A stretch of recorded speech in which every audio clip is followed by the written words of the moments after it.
Nail Techs for Everyone YouTube channel luôn luôn muốn được đồng hành cùng các bạn. Công việc làm móng tay luôn đòi hỏi tính cần mẫn và chịu khó tìm tòi học hỏi rất cao. Việc nghiên cứu học hỏi này nằm ở chính kho tàng kiến thức khổng lồ trên các trang mạng xã hội như Google, Facebook, TikTok, YouTube và nhiều trang mạng khác. Là một YouTuber, mình cũng rất tự hào vì đã và đang đóng góp một phần nhỏ kiến thức vào kho tàng khổng lồ này. Hôm nay, mình xin chia sẻ cách làm shortcut nhanh nhất, lẹ nhất và đẹp nhất có thể. Và đó là làm thế nào để chuyển đổi shape nail từ oval, square hay coffin sang shape móng nhọn và refill nhanh gọn nhất có thể bằng những thủ thuật đơn giản nhất. Và sau đây, xin các bạn cùng xem nhé. Xin chào các bạn nha. Hôm nay mình sẽ chỉ cho các bạn cái mẹo đổi từ cái shape oval. Bạn thấy oval không? Mình đổi qua cái shape pointy ha, nhanh gọn lẹ. Nếu như mà bạn dùng cái dũa này á, bạn dũa cái shape này á, thì cái đó nó thứ nhất là cái shape nó ra không có chuẩn, thứ hai nữa là nó sẽ không có nhanh ha. Mình chỉ cho bạn cách làm nhanh nhất ha. Thì mình sẽ dùng cái đầu dũa như thế này. Mình sẽ dùng cái đầu dũa này để mình cắt cái shape này nha. Thì trước tiên là bạn sẽ giữ nguyên hiện trạng như vậy, bạn không có cắt ngắn nha. Rồi bạn sẽ chạy bằng cái option bình thường. Bạn cắt từ bên hông trước, bạn cắt bên hông, từ bên hông bên này qua, bạn nghiêng một cái góc khoảng chừng đó, bạn nghiêng, bạn để cái tay nó nghiêng nha. Cái dũa thì vẫn để bình thường, nhưng mà cái tay bạn để vô nó nghiêng. Bạn cắt chéo cái góc này đi, ok. Bạn cắt chéo góc đó, bạn chéo cái góc này luôn. Rồi cái góc này bạn cũng chéo luôn ha. Bạn cắt, bạn để nghiêng cái dũa này nha, rồi bạn cắt hết đó một bên như vậy đó. Bạn chạy cho 5 cái ngón tay luôn, bạn chạy hết 5 ngón tay luôn.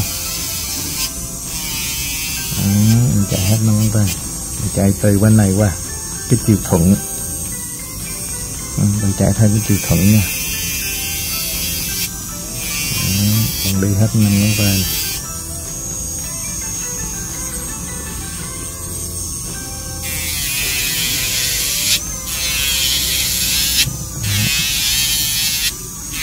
Bạn đi theo chiều thuận của 5 ngón tay. Rồi sau khi bạn chạy 5 cái chiều thuận theo 5 ngón tay rồi, bạn nhớ là bạn cắt từ trong cái da ra, rồi bạn chạy lại một lần nữa đi, từ trong cái bắt đầu ngay chỗ cái khóe da đó, bạn chạy lại một lần nữa đi.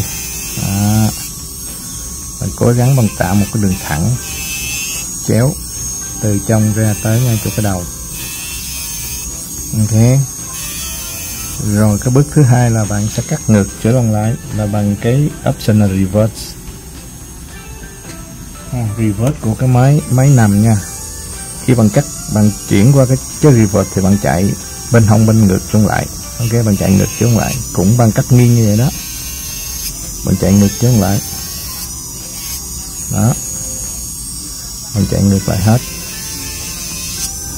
Nhớ là nghiêng cái dũa nha mấy bạn, nghiêng. Cái này là cái cách mà mình làm cắt lẹ, mình dũa nó mau, ok. Mình chạy reverse nha, nhớ là reverse, chạy ngược lại, bạn chạy ngược lại, trụ cái tay cho nó cứng nha mấy bạn. Xong rồi mình chạy ngược nó lại.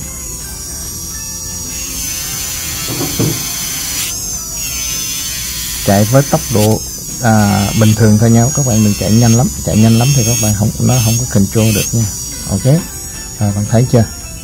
Sau khi cắt thì cái tay nó ra như thế này. Rồi sau khi cắt xong thì bắt đầu mình duỗi xếp thôi. Thì mình duỗi xếp, bạn cũng để nằm nghiêng ha, nằm nghiêng bên đây. Mình chạy bên đây, bạn duỗi lại thôi, chứ thật ra là bạn cắt đó, bạn thấy không? Chỉ cần 2 đường là bạn đã ra cái xếp nhọn rồi nha. Bạn ráng tạo. Lát nữa bạn duỗi lại nữa, lát nữa bạn bỏ bột, các bạn duỗi lại nha. Còn bây giờ nó đã ra cái shape này, bạn thấy chưa? đây là cách nhanh nhất ha, cách đổi shape nhanh nhất từ cái móng oval hay móng tròn hay móng vuông chuyển qua cái móng nhọn nha mấy bạn. Đây là cách nhanh nhất. Và khi mình dũa như thế này là bạn nhớ giữ cái dũa sát vào mặt móng, không có hở nó ra, và mình cứ chạy như thế này. Mình giữ sát vào mặt móng ha, mà mình không có hở nó ra thì cái móng nó sẽ thẳng, mà nó không có bị lựng khựng, nó không có bị gấp chỗ nào. Đó, móng nó thẳng nha.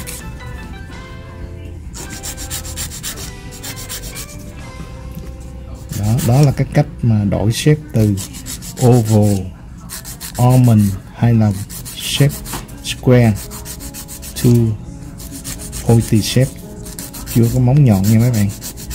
Rồi, cảm ơn các bạn đã theo dõi cái đoạn video này. Mình sẽ trở lại trong những phần kế tiếp.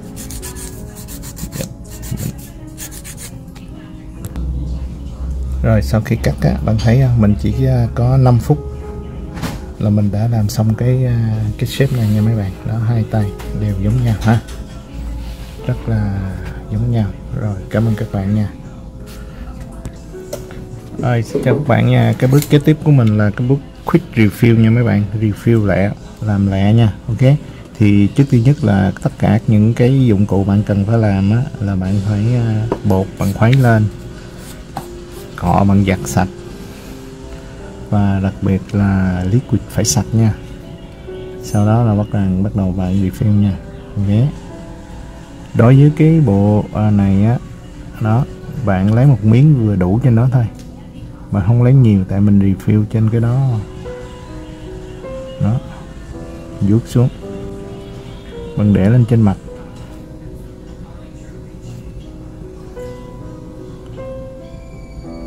Thường cái miếng đầu tiên nó hay bị lọng cộng đó mấy bạn, mình cũng bị lọng cộng rồi thấy không, nhưng mà không sao.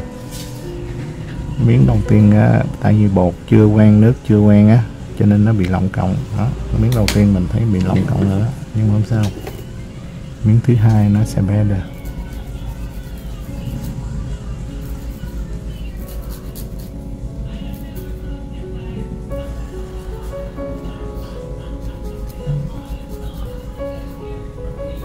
Thứ hai nó sẽ better nha.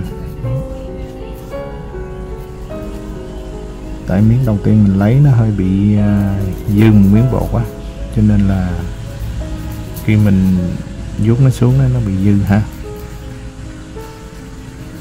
Thứ hai,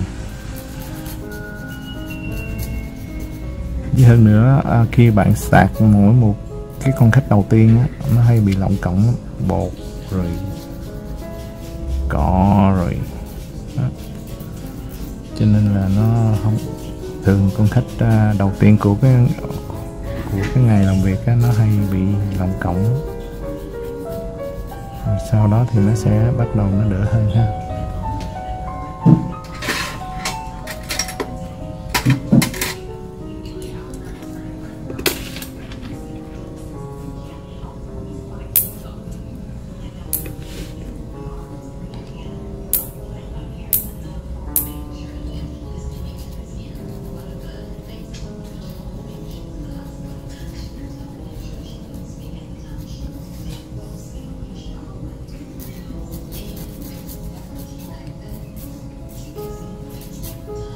Thiếu chút xíu mà bằng cái chém nó vô đây, không có gì phải đáng ngại. Thế đặc biệt cái ngón này, ngón này nó có cái đắp full set nha, mình đắp cho bạn coi cái full set này nha. Ok, bạn bỏ một miếng liquid đó cho nó dễ tụt xuống, xong rồi bạn để đây mình nhấp. Rồi xong bạn lấy một miếng liquid khác, bạn để trên mặt, bạn vuốt nhẹ để bạn đưa bột nó đi. Nhớ vuốt hai bên hông, vuốt hai bên hông đừng cho bột nó trào ra.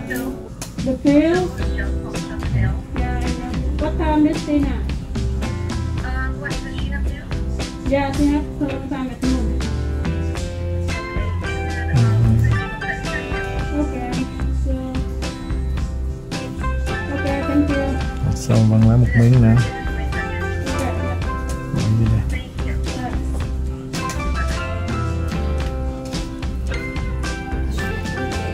Rồi, cảm ơn các bạn đã theo dõi cái video review nha.